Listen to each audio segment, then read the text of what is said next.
The company of an unsafe semi found on a Saskatchewan highway speaks out.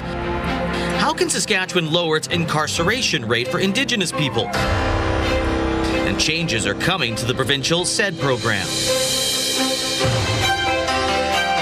Live from our studios in Regina, this is CTV News.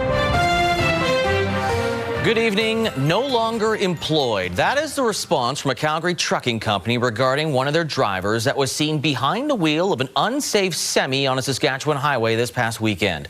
Laura Woodward has more on what caused the damage and a disappointment in a driver's decision to keep on trucking.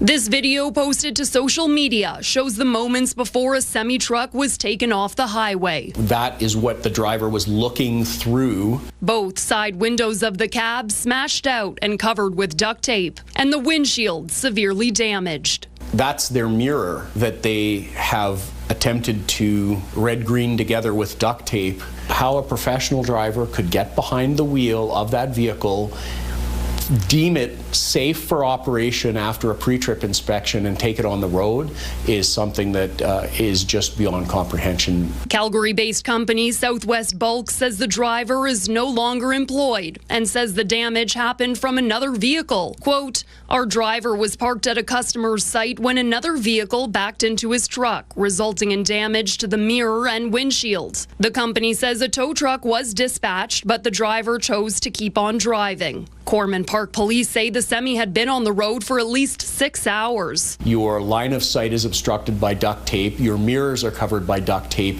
There is no way you can safely operate that vehicle. But on top of that, people who operate commercial vehicles are professional drivers. Professional drivers are required to meet, pretty strict standards. In Canada, commercial trucking comes with regulations, rules on the condition of the vehicle, a driver's medical fitness, and how long they can be behind the wheel. By law, drivers must inspect their vehicle before every trip. So how could this pass a pre-trip inspection? Well, it wouldn't have.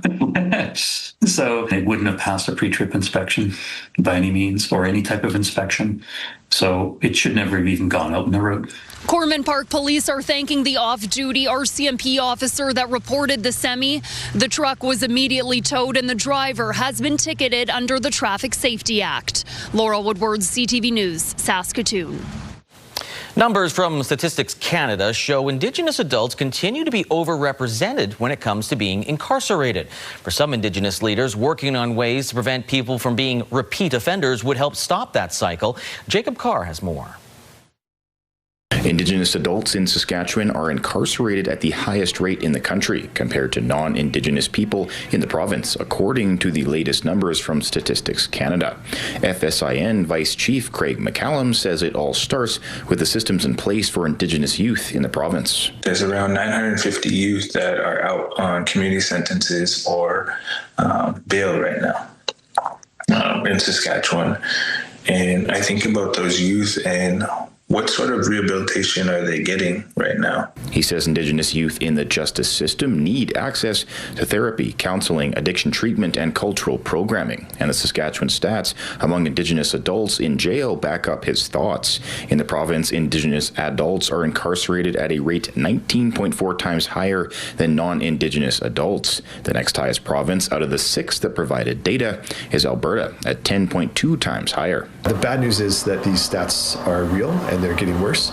The good news is there's also a lot of good work being done, particularly by Indigenous organizations, Indigenous communities, Indigenous families, and Indigenous individuals that are helping to change these trends.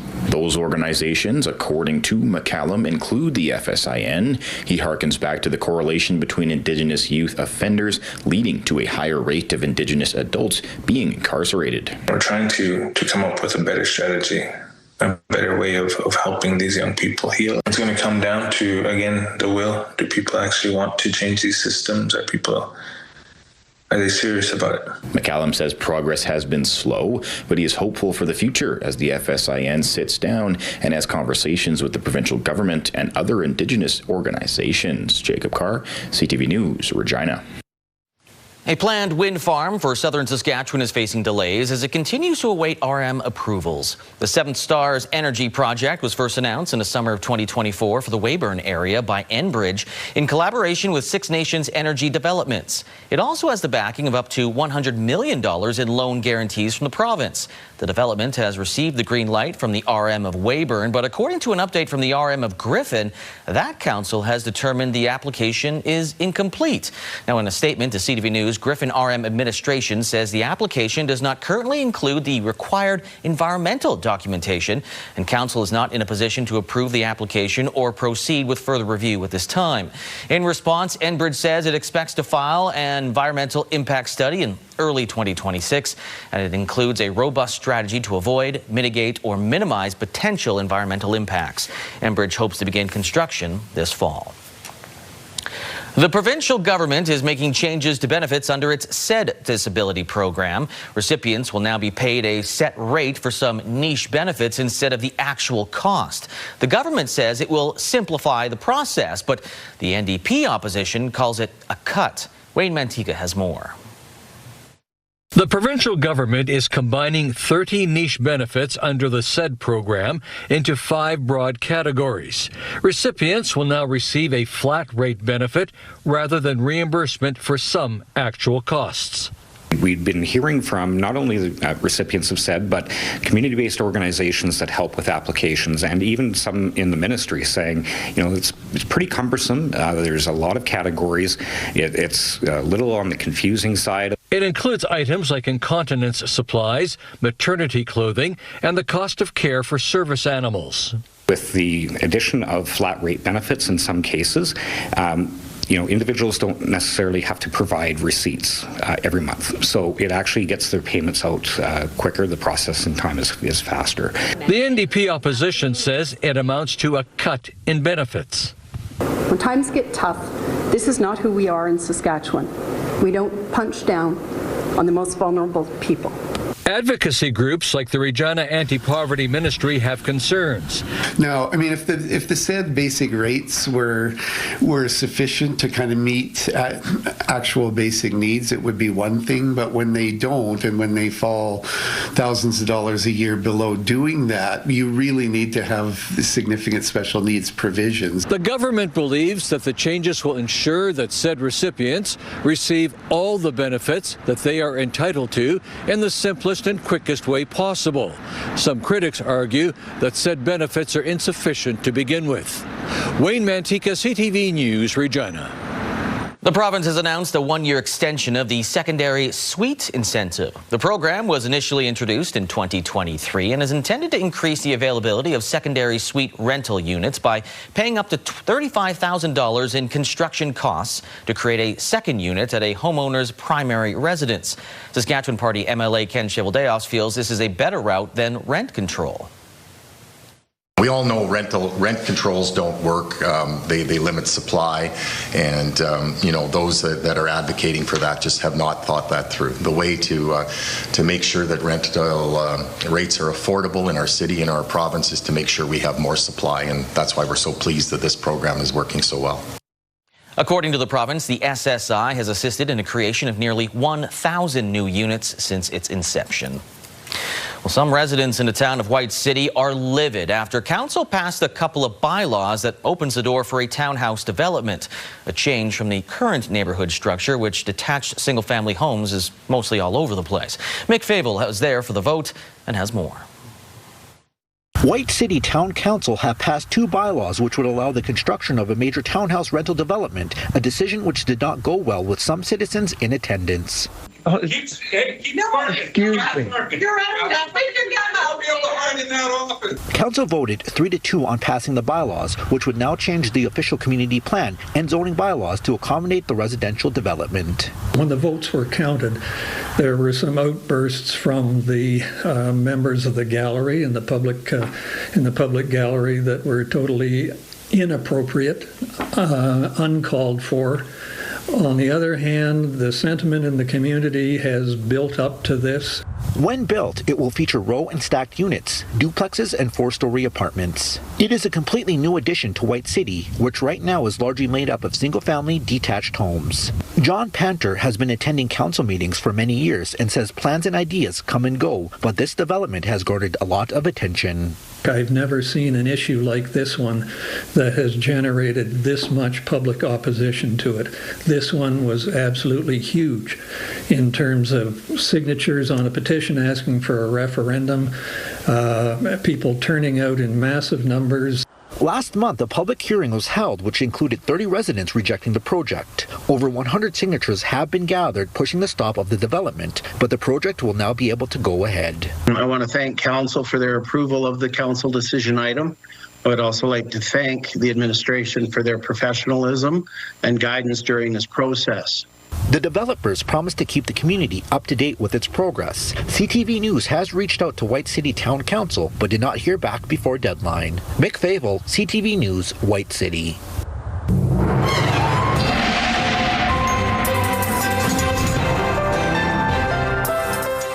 All right, Sabine, I don't think people are going to be as mad as some of the people in that town council meeting, but if you don't like melting, maybe this week's ain't going to be good for you. Yeah, it's going to get a bit messy, especially in southern Saskatchewan, Lee. We've got some very warm temperatures and sunshine ahead, so now that we have all that snow and ice on the ground, it could create some slushy and, well, even possibly some slippery sections on the roads, especially first thing in the morning. Now, if we're talking about temperatures, let's get to that first and foremost. Our daily average usually for this time of year is usually about -8, -9.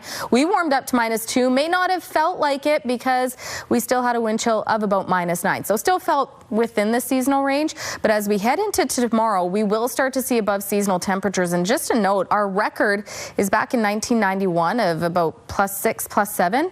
We could see some areas getting warmer than some of those record daytime highs that we've seen in the past. And we'll continue to talk more about what you can expect in your full forecast coming up in just a little bit. Lee? Thank you, Sabine. An update from RCMP as they investigate a string of robberies in central Saskatchewan. They've re-released this image of a person seen at a community building that was broken into last month in Unity. The incident is one of multiple break-and-enters being investigated in Craik, Davidson, Purdue, Bigger, and Unity between January 5th and 8th. RCMP say a person in the video released last week in connection to this investigation has been identified and is no longer a suspect. If you know who this person is in this photo, you are asked to contact RCMP. This morning, the Saskatchewan Community Foundation hosted a breakfast fundraiser in support of the Emergent Women and Children's Fund. Now, this fund provides urgent help to people facing domestic violence by providing up to $2,000 for basic needs. The fundraising goal for today's event overall was $100,000. There is a huge disadvantage to women and children right across this province, and the domestic violence rates are double the Canadian national average, which is unfathomable and should not be happening. So how do we help those women and children with, a leg up just so that they can get out of that risky situation? This is the third annual Community for Women Breakfast fundraiser. Organizers say this event will continue every year in the first week of February.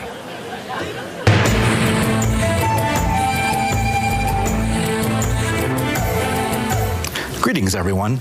Long ago, the deep winter months were a quieter time on the prairies, making it a perfect time for those living here to practice the art of storytelling. The tradition carries on as February celebrates Indigenous Storytelling Month. The University of Regina kicked off the month by hosting a few storytellers introducing themes and ideas unique to Indigenous storytelling. And the thing is, the reason why we want to do that is to open everybody's eyes and let them see us as more than just the fabled First Nations person. Like, we have a culture, we have our language, we have our stories, we have our own knowledge keepers.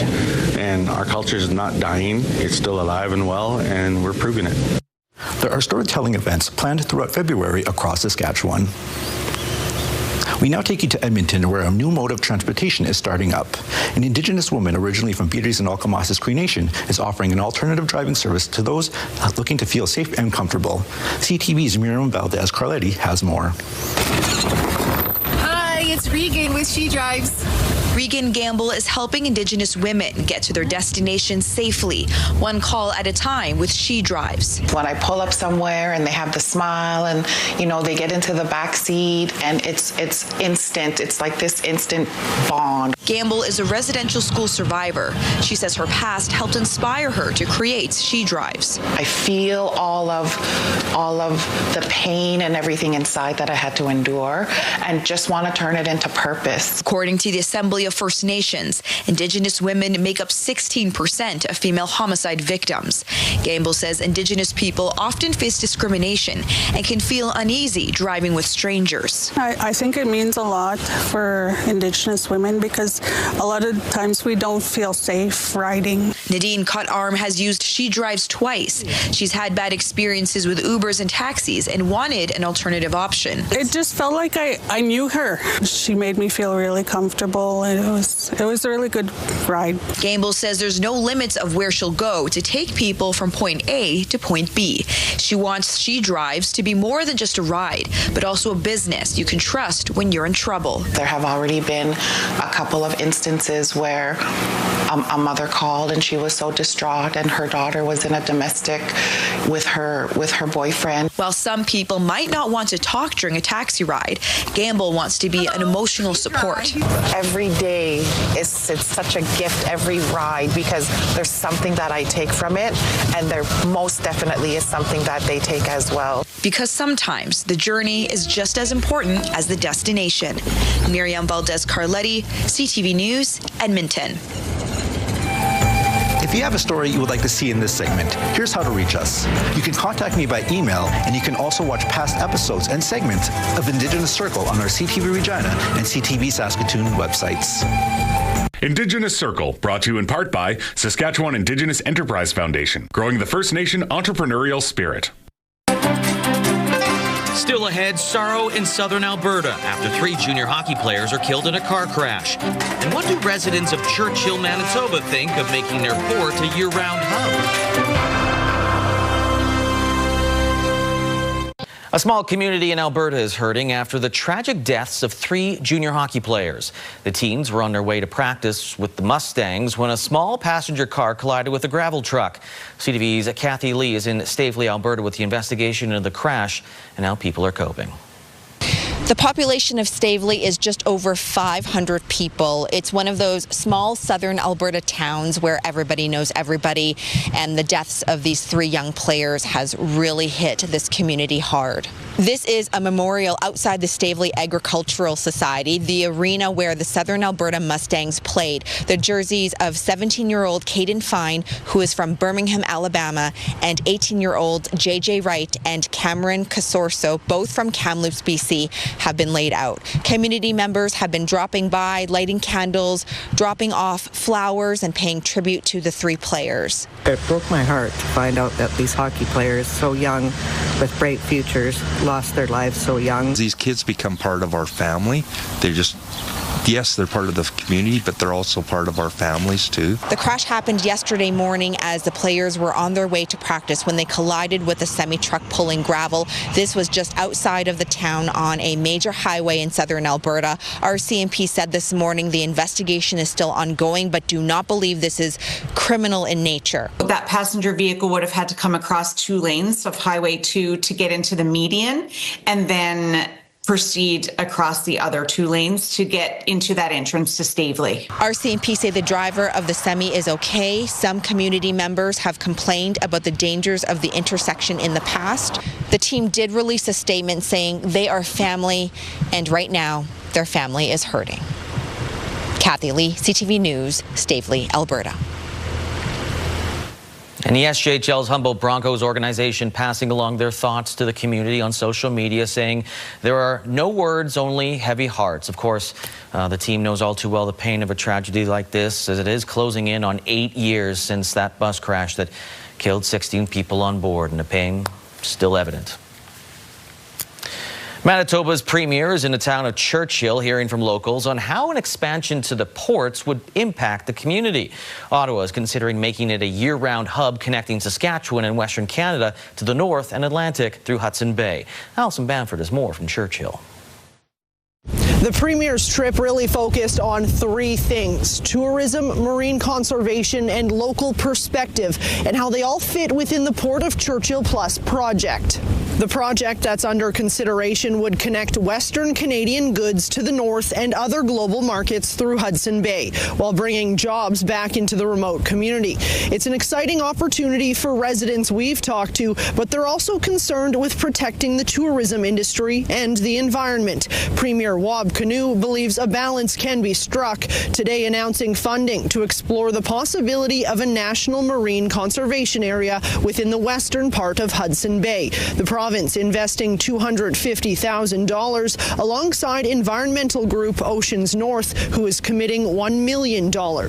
As we pursue the economic, as we pursue the international priorities to grow Manitoba into an amazing future economy that we can all envision for ourselves, it's also about making sure that when we take one step in that direction, we're taking another step in the direction of the environment. The Premier says the conservation area would protect the environment while supporting economic development and the northern tourism industry. This is just one piece of the puzzle that needs to be sorted as talks continue around Churchill Plus. The province is also working with Ottawa's Major Projects Office to develop a report that the Premier says would flesh out the numbers in order to make this project work. That report is expected in April. Allison Bamford, CTV News, Churchill, Manitoba. Every 7 minutes, a Canadian dies from heart disease or stroke. And a new study suggests it's because we are not doing enough to stay healthy. Heather writes on what that means and what you can do to turn things around. What started as mild heartburn suddenly became much more serious for Elena Trainoff. I woke up one night in the middle of the night with crushing chest pain, and even then I thought, I'm too young for this to be a heart situation. At just 40 years old, Trainoff had 100% blockage of one artery and partial blockage of two others. She was taken in for emergency surgery. Nearly 11 years later, Trainoff credits changes to her lifestyle for keeping her healthy. I quit smoking, I lost weight, I changed my eating habits, I radically reduced the amount of stress that I was under. According to a new report from the Heart and Stroke Foundation, 9 in every 10 Canadians have at least one risk factor for heart disease and stroke. Lifestyle risks include smoking, poor diet, stress, lack of sleep, and lack of physical activity. And while some risk factors like genetics, gender, age, and air pollution can't be changed, experts say 80% of premature heart disease can be prevented with lifestyle changes. We're surrounded by unhealthy food options. We aren't as physically active as we once were. Most people work in sedentary jobs. So for those reasons, it can be more difficult, and we have to make conscious effort to live healthfully. And while some risk factors like smoking are declining, others are on the rise. For example, 1 in 4 grade 12 students say they vape, while the number of Canadian adults living with high blood pressure has increased every year since 2000. While the death rate from heart disease and stroke has decreased by about 80% over the last 70 years, these diseases still cause 1 in every 5 deaths in Canada. Heather Wright, CTV News, Toronto. Former U.S. President Bill Clinton and 2016 presidential nominee Hillary Clinton have agreed to testify in a House investigation into late sex offender Jeffrey Epstein. This could prevent a planned vote to hold the pair in contempt and possible criminal charges after they previously refused to testify about their relationship with the late financier. The Clintons have previously offered to cooperate with the panel, but not appear in person, claiming the investigation was aimed at protecting President Trump. The Justice Department recently released millions of internal documents related to Epstein, revealing his ties to many prominent people, including Bill Clinton. It's unclear when the Clintons will give their depositions. And a remarkable story of survival and courage in Australia. A 13-year-old boy swam for hours to get help for his family who were swept out to sea. I think at one point I was thinking of Thomas the Tank Engine, trying to get the happiest things in my head. Took 4 hours for Austin Appleby to reach shore while his mother, brother, and sister clung to 2 paddle boards, their oars lost, drifting 14 kilometers into open water. I had to untie the life jacket and I had to just swim to shore. Here it was. Austin initially took an inflatable kayak, but as it took on water, he abandoned it as well as the life jacket and swam the last 4 kilometers, which took 2 hours. Once on land, he called for help and his family was rescued. The family, including Austin, was taken to hospital and later released. A longtime paramedic in Prince Albert is calling it a career after 5 decades. A look at how the job has changed over time after the break.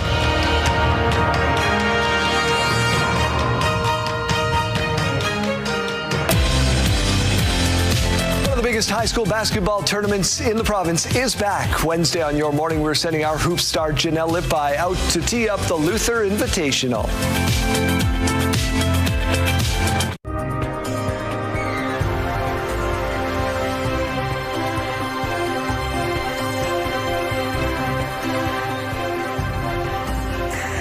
Welcome back. Let's take a look at what you can expect heading into the rest of this first week of February. Today started out quite foggy in Regina and other parts actually of southern Saskatchewan. We did see the fog lift. However, we were left with mostly cloudy conditions. We're currently sitting at -3 with a wind chill of -10. Winds sitting just under 25, but they are currently gusting up to about 35. Now, the only thing I do want to give you a heads up about is we may see some wind gusts, some stronger wind gusts into the week, and you'll see that in your 7-day forecast. But the good news is that temperatures are warming up, and they are warming up above seasonal and above 0. Now, this is a look at what we've got going on with our radar satellite. We do have some freezing rain warnings issued in parts of northern Alberta. Now, that is due to a system that's making its way through and will be actually coming through parts of northern Saskatchewan later tonight into tomorrow morning, bringing with it some snow, freezing rain, and some rain. So chance we could see some freezing rain warnings issued for northern Saskatchewan, but as far as central southern Saskatchewan goes,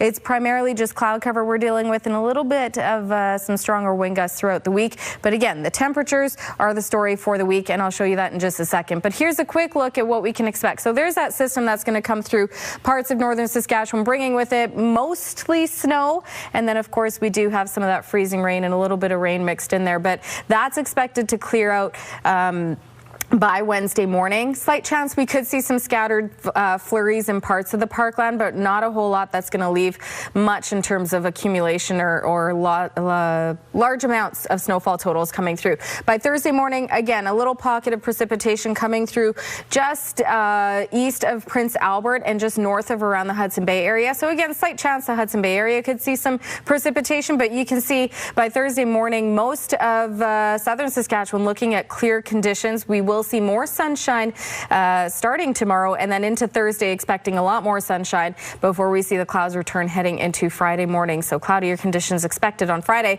but still more sunshine than what we saw today. Temperatures again well above the seasonal and 0. La Loche tomorrow +6 tomorrow, mostly cloudy. 4 and mix of rain and snow for L'Orange tomorrow. 4 also for Prince Albert, cloudy conditions there. Mostly cloudy for Lloydminster and +5. I don't even need to say the +5. These are all above 0 temperatures. 4 degrees for North Battleford, 5 and mainly sunny for Saskatoon, 3 and cloudy for Yorkton, the southwest. We're getting into the double digits for Maple Creek. 14 degrees expected for the daytime high tomorrow. Mix of sun and cloud. Swift Current 7 and a mix of sun and cloud. Moose Jaw 6, mostly cloudy. The southeast seeing a lot more cloud cover. Even fog for the Weyburn area expected tonight, which of course could affect the visibility. But tomorrow, cloudy, 4 degrees, 3 and cloudy for Estevan. 5 and mostly cloudy for Assiniboine. Taking a closer look at Regina, -5 with the clouds continuing to stick around. And tomorrow, 3 degrees is the expected daytime high with a mix of sun and cloud, but it only gets warmer from there. Here's a look at your next 7 days. So again, 3 and a mix of sun and cloud for tomorrow. By Thursday, nothing but sunshine. +9 is the expected high. So again, remember the record we saw in the almanac earlier was +6.6 in 1991. We could see some record-setting temperatures by Thursday. The only thing, again, of note is that we could see some high wind gusts coming through on Thursday up to 60 kilometers an hour. By Friday, mainly sunny, 4 degrees, and also the lows all expecting to be above the average, which usually hovers in around the -19 mark. So we're still seeing above seasonal by the weekend. 5 degrees, mainly sunny. The wind returns on Sunday, gusting up to 60, but 6 is the expected high. Monday, mostly cloudy, +1, and by Tuesday, we start to see the temperature temperature dip just below zero at -1. Mostly cloudy conditions there, but for the next week, we're looking at some really nice temperatures for your first week of February.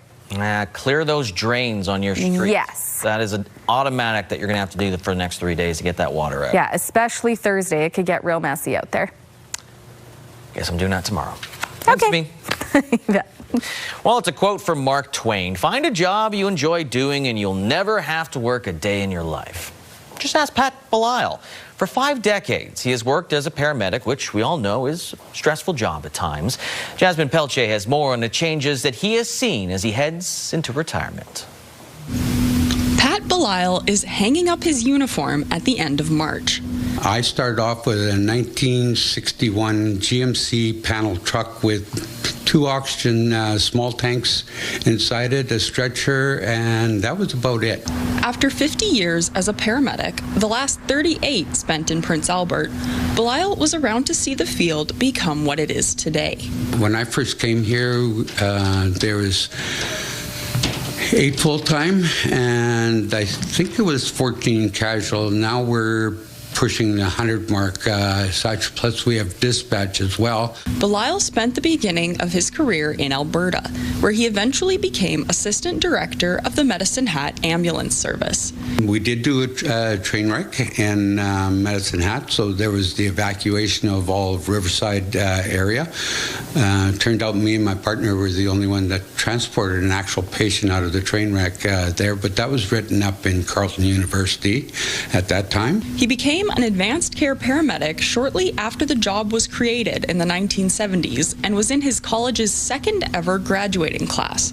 He says that the people he's met, including patients and healthcare workers, have been a highlight of his career. I've transferred an awful lot of people that are 100 years and better, and it was great. One of them was the last midshipman out of England that actually was on and trained on a sailing ship. Belisle is looking forward to retirement, which he says will be spent working in the community and walking his dog. Jasmine Pelche, CTV News, Prince Albert. Still ahead, the Riders are going in a different direction with the return game, signing a former Alouette.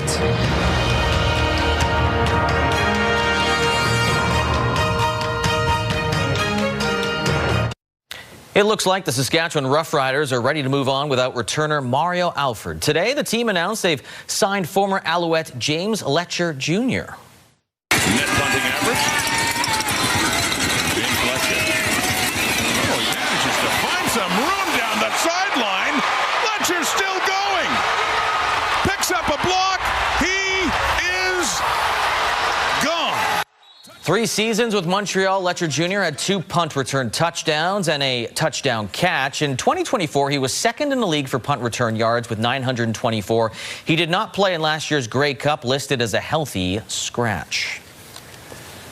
The U of R Cougars basketball programs will host the U of S Huskies tonight in a rare Tuesday game night. Games were originally scheduled for last Friday, but were, of course, postponed due to road conditions. The Cougar women's team will try to hand U of S Huskies their first loss of the season. Huskies won their game in Saskatoon on Thursday. As for the men, both teams are well below the 500 mark and are trying to grab that last playoff spot, which Regina currently holds.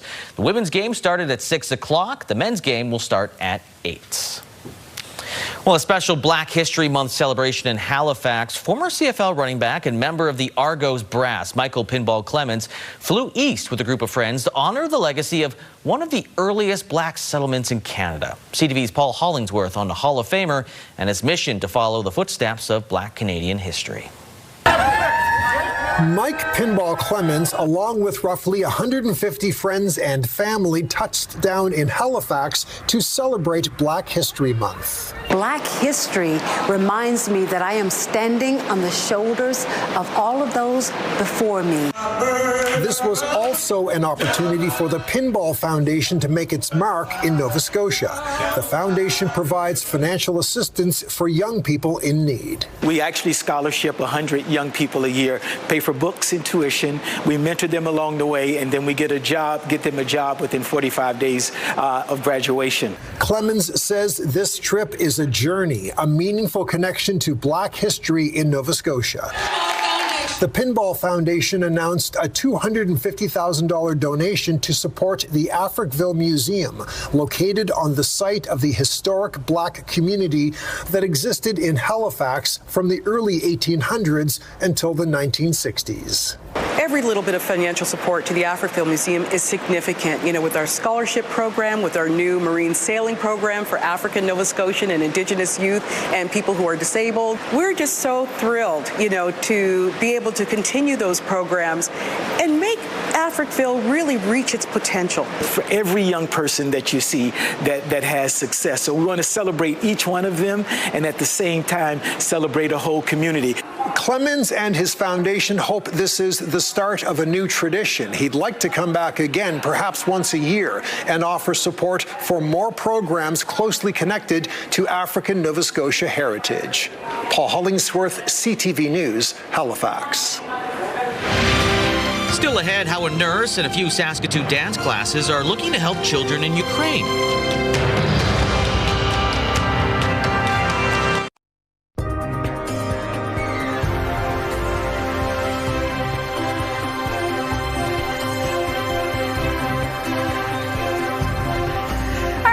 Let's take a look at your rural forecast for tomorrow. Again, we're going to see a lot of cloud cover rolling through parts of Saskatchewan tomorrow, except in Watrous. Mainly sunny, 5 degrees. Many areas, most areas, expecting to see above zero temperatures, and not just 1 or 2 degrees. 6 in Kindersley tomorrow. 5 expected for the daytime high for Meadow Lake and for Woodminster. Cloudier there, but again, Watrous also 5 with mainly sunny conditions. 4 for Spiritwood, 3 for Melfort, Hudson Bay, and Wynyard, 2 and cloudy. Closer to the southern border, even warmer temperatures. We saw earlier Maple Creek expecting a daytime high of 14 degrees, 8 for East End Cypress, 7 for Coronach, Rockglen and Leader, 6 degrees. Over in Kenora, +2, along with Carlisle, seeing a +2 as a daytime high, 3 and a mix of sun and cloud for Lumsden and Pilot Butte. If we take a closer look at Sturgis, located 90 kilometers north of Yorkton, 3 is the expected daytime high, feeling closer to about -2, and as we head into the evening tomorrow, dropping to 1 degree for the low with a wind chill of -4.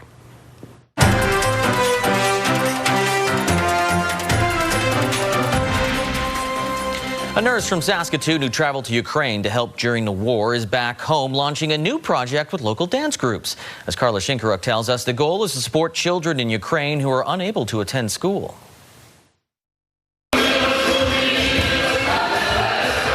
This adult Ukrainian dance class was started by Tanya Baran nearly 20 years ago. She says dance has always been about more than movement. It's about community and connection.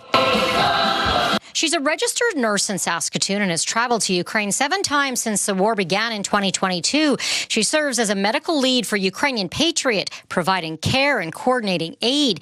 Each visit comes with new challenges, including during her most recent 3-month trip.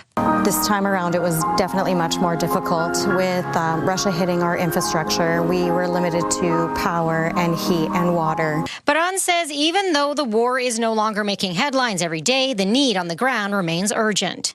When somebody like myself comes and heads to a battalion and finds out that I'm from Canada and that I'm traveling to help and bring aid, they are over the moon grateful that they haven't been forgotten about. Her commitment has inspired others in the dance community to help in any way they can. We're always thinking about her when she's over there, so anything we can do from here to help, we'll jump right at it. And I'm not Ukrainian myself. Raya Zuzak joined the group after the war broke out, saying it was a way to show solidarity. I've never been part of this group when she wasn't going on the front lines, so obviously it's inspiring, it's scary. Now with the help of her dancers, Baran is raising funds through events like a steak night later this month. The money will support resilience sessions for children who can't attend school due to power outages. For even just an hour or an hour and a half, and you see them come out of their shell. She plans to return to Ukraine this fall to continue her work, bringing supplies and support to those on the front line. Carla Shinkaruk, CTV News, Saskatoon. Canola street price up $80 today to $601.13 per ton, while the futures price up $4.30 to $649.30 per ton. Amber Durham wheat, no change, $278.59 per ton. Red spring wheat down slightly, 1 cent to $254.22 per ton.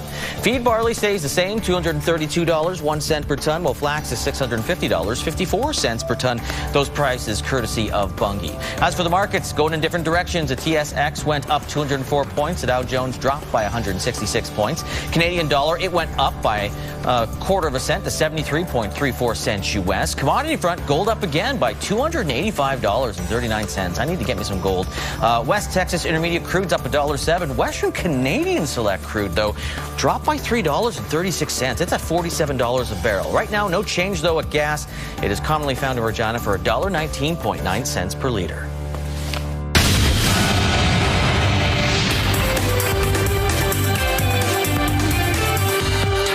BMO's being dinged $4 million by the Financial Consumer Agency of Canada.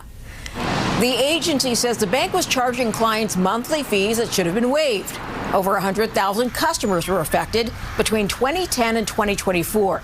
BMO has already issued more than $3 million in refunds. The watchdog says the bank got more than 500 customer complaints about the fees, but it was negligent in detecting the error. BMO says it holds itself to the highest standards of conduct. Walmart, the first retailer to ever hit $1 trillion in market value. It's a milestone that puts the big box store in the same exclusive group as some of the big tech companies like Meta and Broadcom. Walmart has grown its customer base and upped its digital business. Thomson Reuters stock got dragged down. It ended yesterday at $149 a share and at one point got down to $118 today.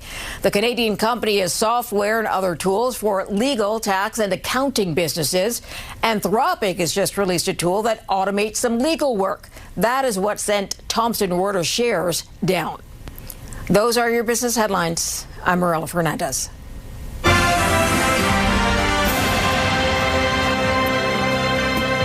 Coming up tonight, Will Trent at 7 o'clock, followed by High Potential at 8 o'clock. You like Big Bang? Bang, bang. Got a couple of them. And then Best Medicine at 10 o'clock. Air travel might be routine for you if you're a frequent flyer, but not too many of us get to see it from this perspective.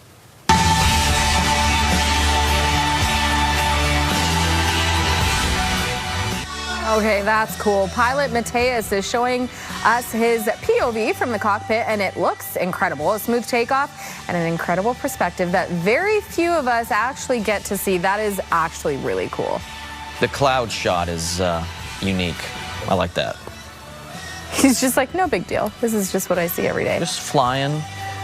Yeah, I remember going when I visited St. Vincent's and the Grenadines, a guy that we used to know in Yorkton flew, and it was just really cool to be part of that plane going overseas, because you got to land in Barbados and then you take a, Anyway, we landed. Well, the province of Ontario has been walloped by snow, but it's actually very pretty if you know where to look.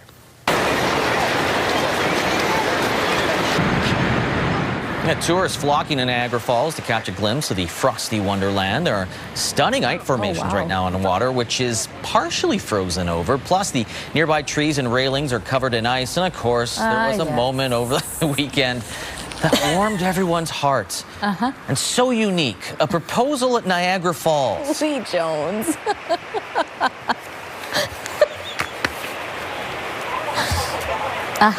Yeah, that's it. Yeah. That's really much all I can say about that. A ringing endorsement for that idea, I guess. I don't know. Really? Really what?